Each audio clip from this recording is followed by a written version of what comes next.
కుటుంబమే ఉన్నను కూటికే కరువై వేషగా నిలిచిన రాహాబును చూడుము.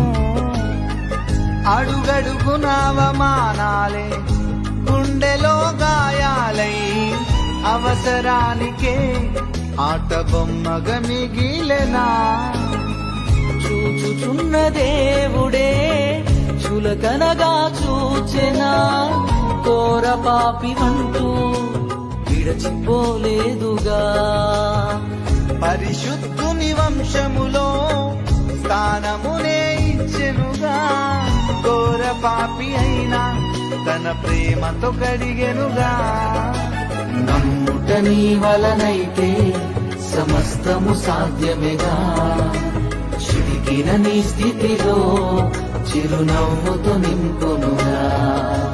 నమ్ముట నీ వలనైతే సమస్తము సాధ్యమేగా, చిరికిన నీ స్థితిలో చిరునవ్వుతో నింపునుగా.